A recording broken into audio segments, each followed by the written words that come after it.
This morning seemed like a good morning to start with this call to worship from Lindsay Bates. Come, let us worship together.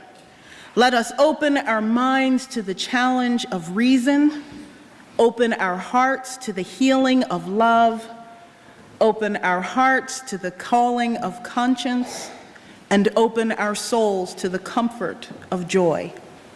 Astonished by the miracle of life, grateful for the gift of fellowship, confident in the power of living faith, we are here gathered. Come, let us worship together. And welcome to our celebration of life. The words for the chalice lighting this morning are from Katie Gelfand. The end is the beginning.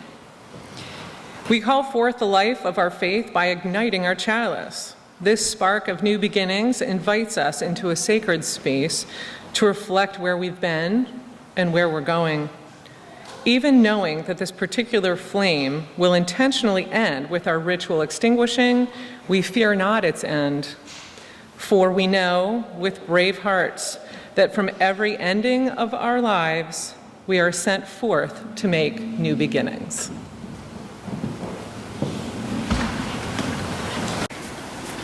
As Kent said, it's June again. June tends to be a month of change and transition. The flowers and trees are in full bloom as spring rapidly runs into summer. It's a time of educational transition. Students, and probably teachers too, are excited for the last day of school and that never long enough vacation. In schools, high schools, colleges across the country, students are ready to graduate and begin working, or maybe are getting ready for the next step in their educational journey. Couples are planning June weddings and preparing to embark upon their new lives together. Young adults are entering the military. Some are retiring after years of services. People of all ages are selling their belongings and moving across the globe to places like Thailand, while others are going just a few hundred miles down the interstate. It's hard to accept change sometimes, but we have no choice. We can't avoid it. Change is the one thing that's constant in our lives. I remember a quote from my high school Latin class, and yes, I remember it in Latin.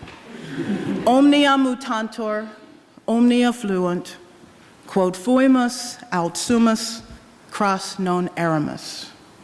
It means all things change, all things flow, that which we are, tomorrow we will not be.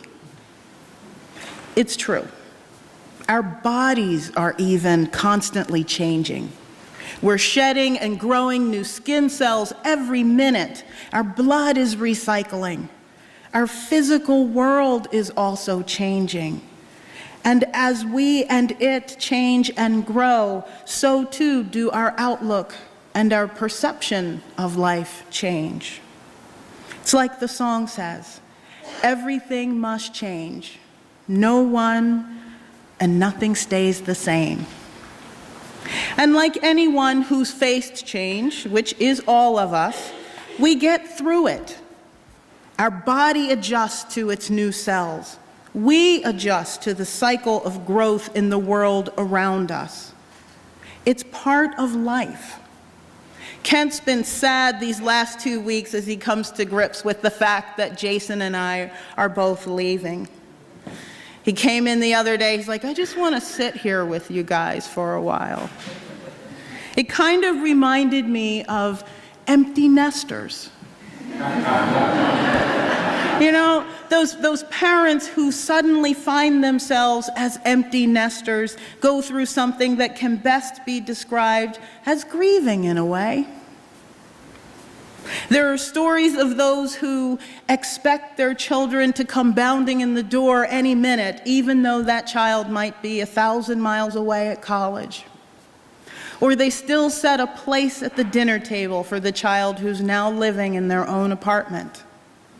Or maybe they can't let go and they become that parent who calls all the time and shows up unexpectedly at the dorm. They're not sure what to do with themselves. Eventually, they begin to accept their child's new independence and the new reality of their relationship. Perhaps they take time to rediscover or indulge their own passion or embark upon their own new adventures. Now, I know that not every parent feels this way. I have a friend who used to do a whole lot of trash talking about how happy she was going to be when the last of her kids left home. She couldn't wait for them to be gone. She was going to travel and take classes and turn their bedrooms into art studios and gyms and all kinds of things. And when the last child left, she did do a little traveling, and she did pick up a few new hobbies. But the last time I looked, the kids' rooms were intact, always ready for those weekends when they might bring the grandbabies to visit. So pardon my language here, but sometimes change just sucks. The challenge is to accept it, even when we don't like it, and either adapt to it or create that new reality. It can be a hard process, and it can be very uncomfortable. And sometimes it makes us teary and sad, and still, it must happen. Everything must change. There will be many changes here at USG this month. Jason is leaving, and you'll have a new DSD. Today is my last day in the pulpit. I'm leaving you this week. My internship is over. My seminary coursework is complete, and they handed me a diploma. The Unitarian Universalist Association granted me preliminary fellowship. I'll be ordained next week, and next month I'll move to Ohio, where I've been called as the next settled minister at the First Unitarian Church of Cincinnati.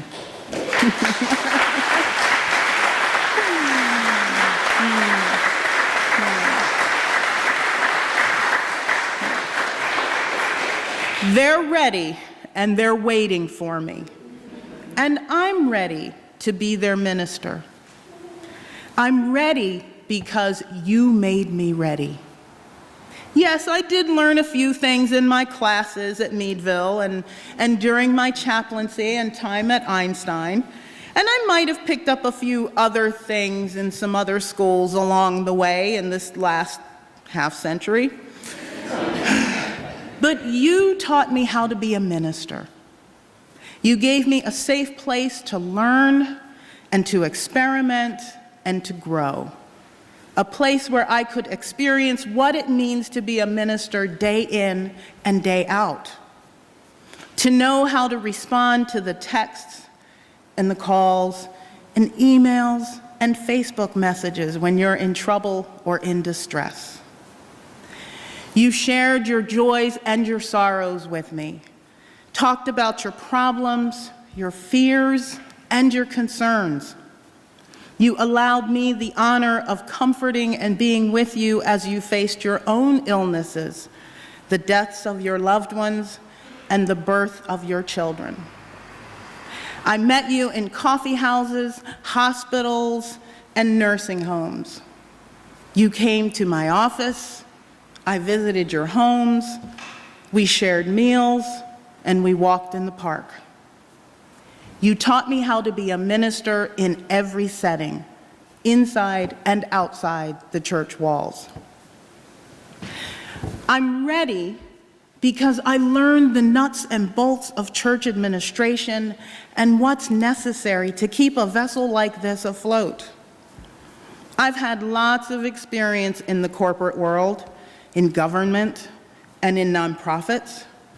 I've managed large staffs and multi-million-dollar budgets. But this is different.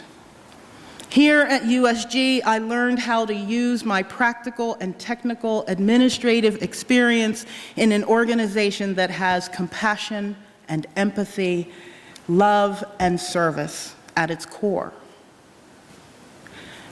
I'm ready because of the work we've done together in social justice, working with Lingelbach and the other schools in the area, with Senator Haywood, with Black Lives Matter, and our community neighbors. And I learned a lot chairing the MLK Day of Service for 2 years. I'm ready because I've participated in creating wonderful worship experiences with you. Mark and the choir never cease to amaze me with their talent. When I walked in the door, I admitted freely, I said this, that religious education was my greatest area of opportunity. I came from a church that didn't have many children at all. But with Jason's help and example over the last 2 years, I feel pretty confident in my ability to select and deliver children's stories and to craft worship that inspires and educates even the youngest among us. I'm ready because I've had the experience of working with an amazing staff, with Gloria, Carolyn, Mike, Jason, and with Met, the board, the committee chairs, and the people who show up and volunteer in the office every week.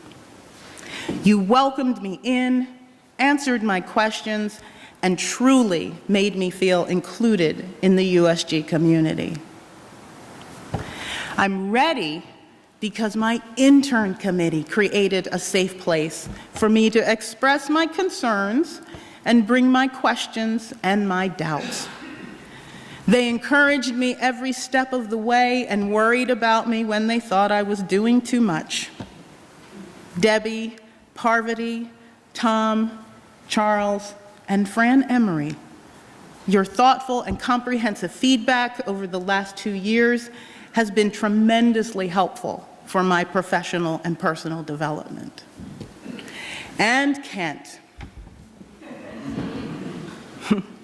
When the folks at Meadville told us at the very beginning that we'd have to find a local minister to serve as our teaching pastor, I knew right away that I wanted it to be Kent. For 3 years, you've been generous with your time, sharing your experiences, the good ones and the bad ones, on worship, social justice, administration, governance, ministry, and especially pastoral care.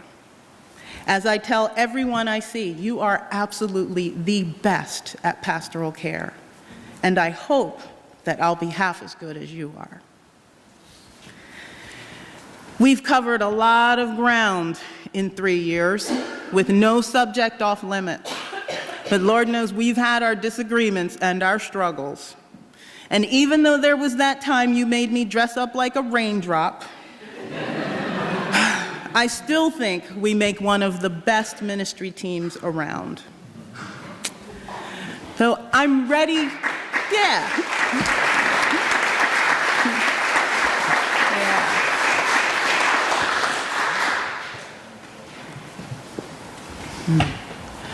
I'm ready for my new ministry because you all made me ready. We've done a lot. We've had good times and we've done good work. We've had tough times and we've struggled. I know that some of us still don't see eye to eye on the scope of our anti-racism, anti-oppression work, and on the existence of a culture of white supremacy in our society and the best way to move forward. I debated whether to even mention that in this sermon. And then I read Friday's weekly message from Reverend Cheryl M. Walker, the executive director of the UU Ministers Association. She reminded us that we ministers must hold ourselves and each other accountable to our highest moral values, that we should covenant to help one another be better because now is the time for us to speak our truths with love and compassion, because our silence hurts us. Now is the time for those who have been hurt by racism and other forms of oppression to speak. And now is the time for all of us to listen with open hearts to those who have felt the pain of our silence. 2 past presidents of the Unitarian Universalist Association both gave me the same advice about my preaching and my ministry. They encouraged me to use my full voice and not be afraid of my own power. Or, as one of them said, put your foot on the gas and go. Speak your truth because other people need to hear what you have to say. And then here is the executive director of the UUMA telling me again to speak my truth. Well, I'll tell you, that's exactly what I intend to do. I will preach my truth with love and compassion as it relates to anti-racism work and to dismantling that culture of white supremacy in our society and all of our justice work. I can't stay silent. As a Black woman, this is my reality. And given the occurrence and reoccurrence of disgustingly sad events like the recent Starbucks and Roseanne Barr incidents, it doesn't look like that reality is going to change anytime soon. I can't, I won't stay silent. I'm ready to keep fighting and keep pressing for change and transformation in the congregations I serve, in the communities where I live, in our denomination, and in our country.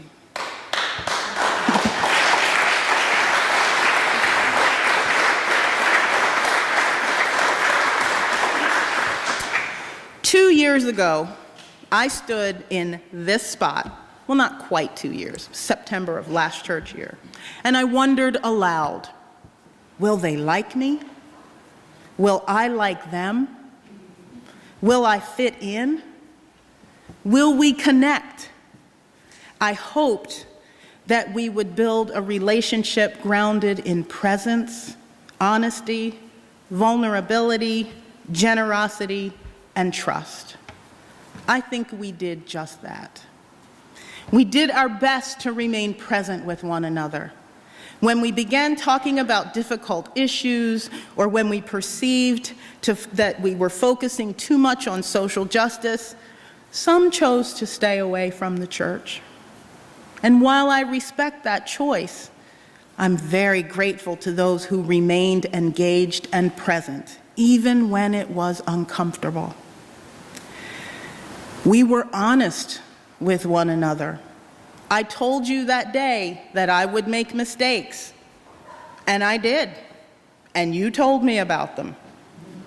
And you made mistakes, and we worked on fixing them, all of us together. We did our best to meet one another with open minds and open hearts and to remain vulnerable. Even when it felt risky, we didn't give up. We remained open to the possibility that if we just stayed at the table, we might learn something new or create community change or maybe even be made better ourselves. You were generous beyond belief, sharing your time, your talents, and your treasures. Debbie brought me soup when I was sick. Gloria met my ambulance at the hospital after my accident and stayed with me in the ER until they let me go home. Then she made sure I got home safely.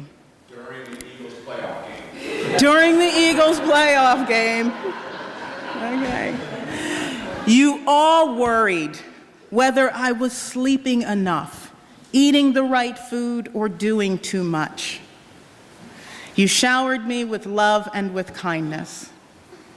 And you trusted me with the important moments and details of your lives. Going forward, we'll continue to trust each other and to honor and respect the confidences that accompany that level of sharing. We made it through 2 incredibly full and action-packed church years. We survived Kent's sabbatical, our denomination's tumultuous spring of 2017, protesters in the sanctuary, the election of Donald Trump, and the loss of beloved congregants Berdine Whedon, Kathy and David Bonanno, and Irene Magaziner. We saw the birth of many precious babies who will become part of and remain in this community, hopefully for many years. We made it through hard times and still managed to have many, many good times along the way. We made memories that I'll cherish for the rest of my life.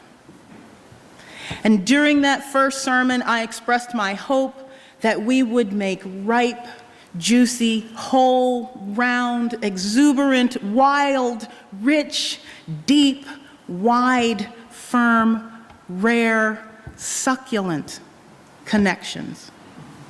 And we did. We absolutely did. But now, our time must come to an end.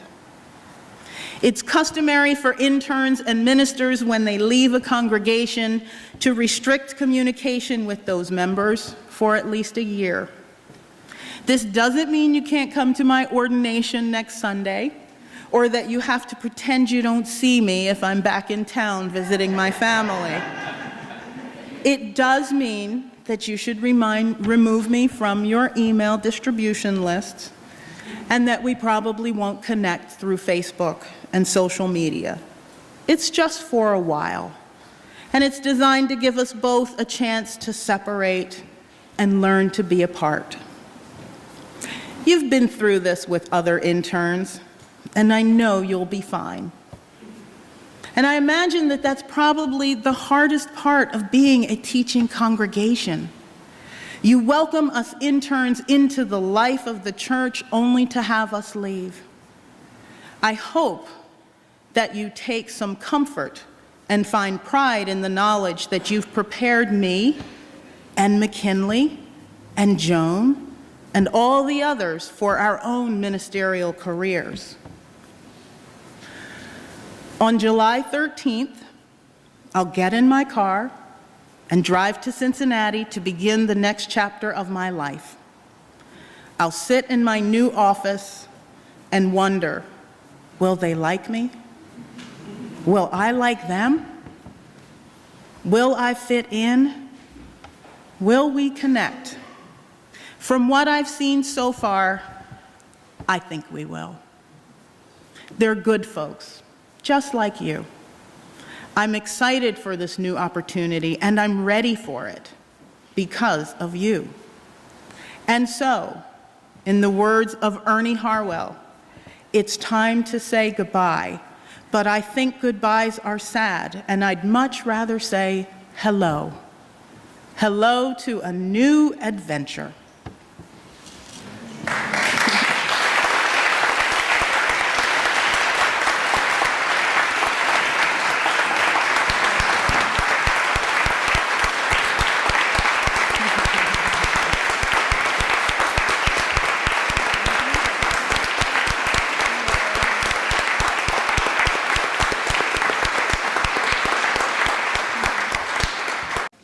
Keep your feet on the floor, but let your love for learning soar. Keep your nose clean, but soil your hands with hard work. Keep your good common sense, but don't forget to use it. Keep doing your work, but remember the difference between done and well done. Keep yourself in your own space, but let your thoughts mingle with those of others. Keep your area clean, but clutter your mind with knowledge.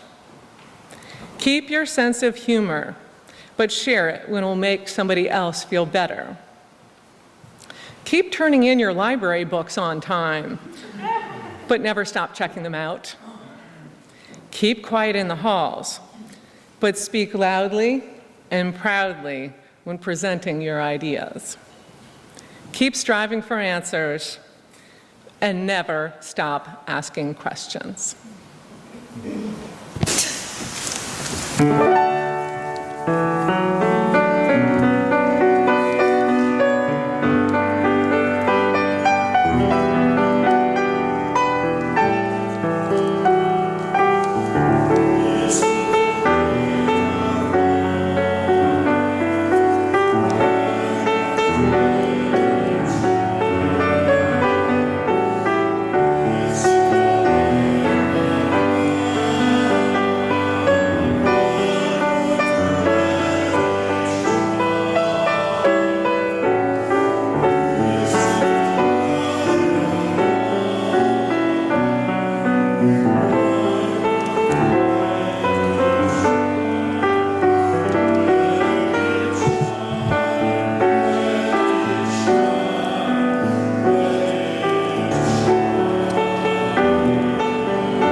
Everywhere I go, I'm going to let it shine. Everywhere I go, I'm going to let it shine. Everywhere I go, I'm going to let it shine. Let it shine. Let it shine. Let it shine.